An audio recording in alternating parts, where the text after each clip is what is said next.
Everybody, buildings and grounds. Morning. Rich? All right, we'll make it short and sweet. The past couple of weeks since our last meeting, we had all the fire systems in all of our schools and the Concord Maintenance Building, bus garage, field house. Were all tested, everything came out good. Backflows at all the schools in the field house were tested. We had several components on two of them that failed, and those will be repaired within the next couple of weeks prior to school starting. We tested the sprinkler systems in the field house, Riverside, or Riverview and Parkside, everything passed. We will do a 10-year testing of the sprinkler heads in the field house per code. If they pass, we're good for another 10. If they don't, then we'll work with G. Patasic Fire to make sure that we are in good standing. All the fire extinguishers in our buildings were inspected and they were tagged for the next year for use, so we're good to go for the school year with that. I'm going to skip real quick to the past several years since my starting here in 2020. Gardner Controls was handling Parkside and Riverview, the HVAC, PMs, preventative maintenance, and also the control end of things. Their contract just ran out, and I've contacted through some contacts of mine of somebody to call out that could handle our control system that we do have at Parkside and Riverview. GEM was recommended. I met with them. They walked both schools. They gave us a proposal to do PMs and control monitoring and repairs for $41,474. Gardner's renewal came in at $44,000. I'm asking for approval to move ahead with a purchase order to take a one-year contract with GEM and see how that works out for the district. I would think that's a no-brainer, right? We gotta do it anyway. When you say for repairs, what typically are they covering as far as repairs? They will go through all of our equipment, pumps, belts, motors, air handlers, boilers, chiller. They'll do what they call a spring startup. They'll go through them, grease them, make sure all the operation is correct. And then in the fall, they'll do the same thing. They'll shut down the chillers and they'll make sure that the boilers are on. What it helps us do with this is, even though we can do it in-house because of the newness of this equipment, plus being tied to a different type of control system than we have in our other schools, it helps us keep this equipment running top-notch and running smoothly without any hiccups. It's a little bit more advanced because of the technology that's in it. It's kind of like your car. You used to be able to throw up the hood on your car and fix your engine. Now you throw up the hood on this HVAC and it's a little bit more intricate. So having them as backup to assist us is What are beneficial. PMs? Preventative maintenance. Okay. Thanks. And if approved, we would just give it a year contract to see how it works out, how they service everything. And along with being in a contract, if we did need them for something larger throughout the district, we would get an hourly break on that. And larger would mean something that either my staff doesn't have time to do, or, for instance, if we have to replace a chiller or a rooftop unit, do something like that. I mean, we have to have the service. I mean, I would think we would approve it. What do you think, Tim? Yeah. Yeah. Thank you. All right, so we'll add it to Thursday's agenda. All right, back up to senior parking space painting proposal. So Mr. Hall, we talked about this for a couple of times. He came to me finally with a senior proposal for this year that they would like to do. The parking lot that's directly behind the band practice field, they would like to offer those for painting. They'd come up with some guidelines within 6 inches of the lines the painting has to be. They would charge $50 a space, kind of block it off. And then at the end of the year, if we do not seal coat it, they'll just cover it with black paint. So we'll black paint it out and then go to the next one from that point. They're doing a lot of work in the parking lot. They think one of these will also be, this is my assigned space now that I'm parking in it, to keep other students out of that space. Staff wants to paint their spaces as well. Where will that be? That will be right out in that parking lot. Right here. Yes, right out there at the campus. It's something that a lot of different schools do. Our student council and the senior class, we're excited about it, to run with it. There'll be an angel fund as well for those who can't afford it as a part of the $50 fee. They'll have to have a senior pass and $50 to start. Just something we want to go ahead and move with this year. But as it is on the ground, we want to make sure that we're okay with it first. Well, How are we gonna enforce it? Because there's really no parking enforcement or parking. We're working on it. Right. Yeah, he's working on a comprehensive enforcement plan that includes warnings, fines, and towing cars that are wrong. have there been any issues with, We've had a lot. okay, Parking in illegal spaces over crosswalks and Yeah. the spots that are lined out, and then parking in staff spots all the time. So we're having our resource officers kind of walk around, do some fees, do some phone calls home. Yeah. Well, then we will issue some fines as well as towing and anger some parents. so staff's had to find other spaces? They park in Dr. Malaka's spot, they park in my spot if I leave and come back. Oh, yeah, there's a and car that's the there. problem, you leave, and then you come back, and you're 5 minutes to a meeting, and they're parked there Yeah. because they came from Lakeland. Oh, they're sneaky too, they're really good. And sometimes it's visitors or someone else, or it's just, but most of the times they are students who are coming in and out at different times, so. Okay. Who approves what they put in their space? That will be through a committee, the same way they approve what they put on the ceiling tiles, or the same way they put improvements on graduation ends. So it goes through the high school administration as well as Mrs. McIntyre. Next, there is a request that the varsity softball field, Diamond One, has a scoreboard. So one of the things in watching softball this year I noticed is that field, although beautiful, does not have a scoreboard. That came very loud and clear from also the parents. We're working with the company who we sell advertising to for putting the football stadium scoreboard. We're asking them about, how we can get a scoreboard for that as well. So there's some advertising dollars from that. And although softball games aren't widely attended, where the scoreboard is very visible and very positive for advertising. So we're looking at getting How are some they keeping score now? cost for that. They keep it in the scorebook, but fans can't see it. And it could be, you're supposed to have equal facilities. Our baseball field has a scoreboard, our softball field does not. So normally you get some company that'll come in and, We're looking at who can benefit, and so one of the companies that come in is the advertising, so they put advertising on it. The alumni association is looking at wants to do something nice for the softball team because they are the first ever state championship team, so maybe have them buy an advertising spot on the sign. do we have any idea what the cost of a scoreboard is? We are working on getting a quote for that. A couple years ago, we were looking at upgrading the football scoreboard with potential of a video board, and those were significantly high cost for what we're looking for. I wouldn't even, I haven't gotten a quote back, but it would be probably a little under between 75 and 100.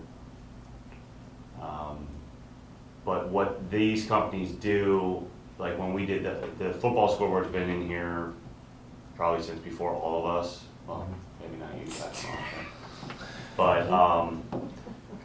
they put the scoreboard in at little cost to the district, and then they sell advertising, and they will sell advertising until they get their money back. Yeah, So actually, that scoreboard is paid off, and any advertising that goes on that scoreboard, we split 50-50 with that company. So it would kind of be the same setup for a scoreboard at the softball field. well, that makes sense. So that's something we're working on. So we'll probably get a quote within the next couple days. They want something like they have a progressive field. Yeah, all digital. I mean, they're state champs for They goodness were our sakes. first state champ, they should have a scoreboard to reflect. Mhm. Yeah. You can't do fan cam. Yeah. No, that would be bad in this day and age. No kiss cam with Yep. that one either. Okay, all right, so that's to be determined. and We'll come learn- back with a learn price and more, some yeah. updates, but want that on the radar. All right, we did receive some alternates finally for the CTE building. And the lecture room to get heat and air conditioning came in at $121,556.98.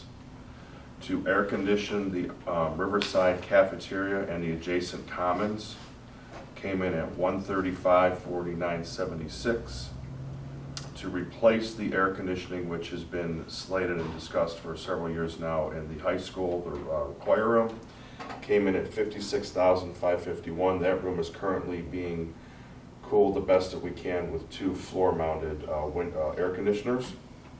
And those 3 for a total would be $313,597.74. And it is open for discussion if we move forward with any of them or none of them. What type of heat are they proposing for the lecture room? It's a rooftop unit. It's all forced air, right? Yes. And the same for the cafeteria? The cafeteria are actually cassette. They're forced air. They're mini splits that are ceiling cassettes. Is what they've kind of worked at. Just as a note, we did also get other alternates. To move the dust collector in the shop room, replace it was just under $100,000. We had Rich's team went out and looked at it, and they have it up and working. There's a lot of sawdust on there now, but they're working through it and exhausting it and hooking it up correctly, I believe was part of the term. One of the problems when we looked into the unit to see if we could salvage it, which we did, it was determined that there was an exhaust on the unit that was exhausting into the classroom. So even though it was trying to pull dust out of the room, it was throwing it back into the room. So we are currently working on fixing that, which will help out greatly. But we did strip it down, clean it, cleaned out the motor because it was had a lot of sawdust on it. Is this the wood shop? Yes. We cleaned out the filters. We're going to order a second set, so we're going to put it on a quarterly cleaning to pull one set of filters out, put the next set in, and then go and clean the other one. So it'll make that process a little bit easier. We are pulling good suction through the tubes, and we're very confident, I'm very confident that once we exhaust outside, that'll help with the situation. We also do have an exhaust fan that we found up there as well. The guys are replacing the motor on that, and that can be used in conjunction to pull some of the sanding sawdust out of the air as well, to help improve the air quality in the classroom and also down the hallway when we're sanding with the door open. Are they going to hook up all the machines to the dust collector? That would be something that Mr. Binkowitz would do, but if he wanted to do that, we do have ports that are blocked off that we could go ahead and attach it to any machine he wants. Because I guess at one time they were all attached and then things got pulled I away. think they replaced a lot of the machinery there too. Yes. Never- Several of the units do have hookups, several we noticed do not, and then I would work with Mr. Binkowitz to determine what he would like. So, on the air conditioning, I would think, Dennis, that the cafeteria and commons area is important, don't you? What do you think? Well, if you had to prioritize these 3, I would say the lecture room would be last. I could understand the choir room needing what they need. And from what I understand, the cafeteria is quite stagnant. Just lack of air movement and everything else in there, so.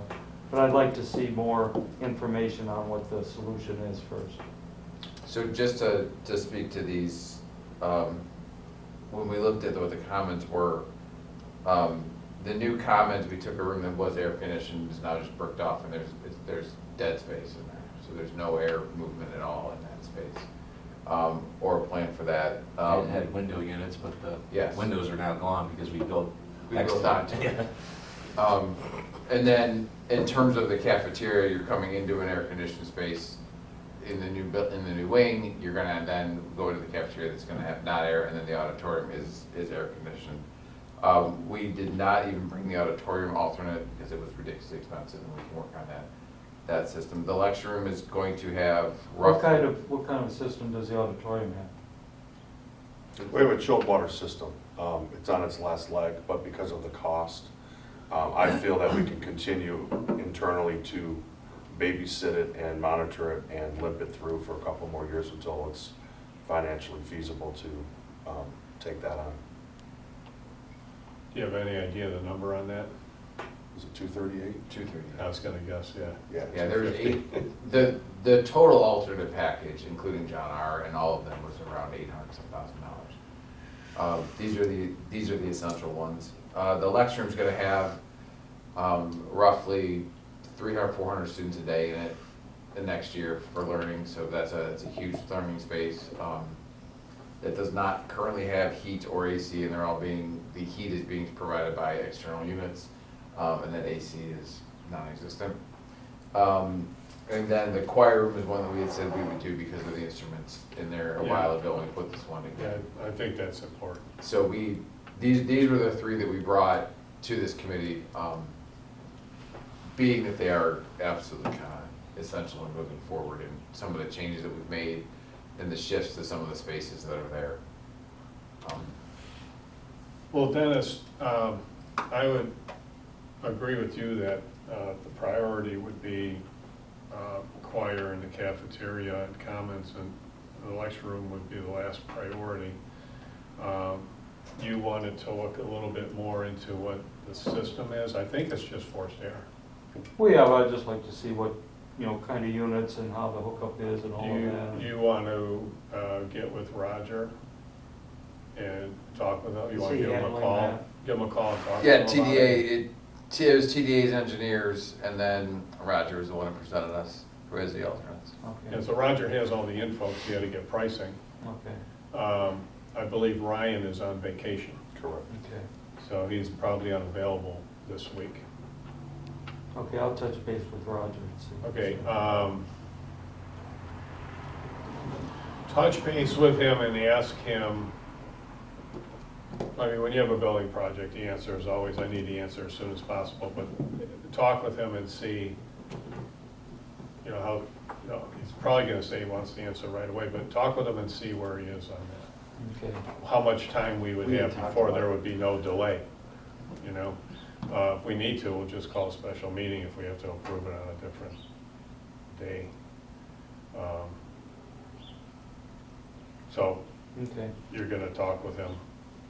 Okay. My understanding, there's kind of longer lead times anyways, so it's probably work that's gonna be done spring break or summer. We talked about they would do some work over breaks and evening to kind of get everything set up as fast as they can. Right, and that's part of it, right, they Yeah. have to know what they're doing and not doing. The cafeteria Building. commons is the biggest one because that's the one that we're gonna have students in sooner rather than later. Yeah. To not even the cafeteria as much as we have to have a plan for the commons because when you walk into that room and just see the walls, it is just stagnant. It needs something. So that's the one that we have to have a plan for. Well, I think from the beginning of the planning of the whole project, the CTE wing, I think that the cafeteria and commons We had always talked about that. was a topic of discussion, so. Can I ask a question about the lecture room? So is that a completely separate thing? So like if we decide not to do it now, there's no infrastructure that we could do? It's too far away. Okay, that's what I wondered. So it would be, so if we decide not to do it, that would be, because it is, that space, we're gonna start using it again. And if we're gonna put, like we said, the Auburn Academy kids, which is, 100 kids in the morning and 100 kids in the afternoon, we gotta It's really going think to be a about frequently that, used making that learning more space. and usable. utilized So learning space. as we go through the project and we see where everything lands, I mean, obviously in a few to several more months, we're gonna have a lot more Okay. info and then we might be able to act on it. Okay, okay. I just didn't know if we were missing out on an opportunity. How are the Auburn kids gonna use that space? So that'll be their large gathering space when they all come in. So in the morning, when the seniors come in, that's where they'll start. And then they'll have 2 classrooms down here that they use as small group rooms, but there will be kids in there the whole day now. Whereas prior to that, we had not been using it. They've been using the media center. We had, and prior to you coming on the board, we have talked about repurposing the lecture room for different reasons, kind of giving it a whole facelift. We started by taking out the first row of seating in there in-house, and we'll continue to do that slowly and put in some other alternate seating and flooring, and we can do that relatively low budget and really make it a truly nice learning space and kind of upgrade, give that space a face, give it a true facelift, and that's what we're slowly working on. But I think for that to happen, it has to be a space that is, you know, comfortable and accessible to learning throughout the year, and it is really cold in the winter because there's no heat. And it gets stagnant in the summer. Thursday night it's gonna be incredibly hot in there. So it's obviously something we would look forward to doing, it's just we Yes. need to plan it out. Yep, we just need to What make kind sure- of flooring are you talking about? Probably carpet tiles, Oh, in the lunchroom, yeah, but we level it off first. it right? depends. Well, you level it off, how are you gonna get down into it? Yeah, that Yeah. would, Well, You've we gotta did- be I had hard. We TDA did. in here Yeah. about 5 years ago, and they had a whole plan where we'd keep the ramps on the side, we could level the top off and make it one, build it up. I wanted to drive the cement truck up, just put the chute right in there and fill it up. But that didn't seem to be a good plan. But they definitely had some ideas where we could keep the offices that were down low, do you know what I mean, and make it one level space. So they've done something like that in Menor, with their, They've done it in They had it halves tiered. too, where they filled it in half. And actually it's with foam, they use like high density foam that they fill. so there was a couple of well, options. we can certainly look at options. Mhm. Okay, so Dennis, you'll talk with Roger? Mhm. Okay, and then, we have a meeting Thursday, you can give us a report, right? Does that work? Right. Okay, so right now, what we're looking at is, Mr. Keeney's gonna gather some more information, give us a report on Thursday, and we'll go from there.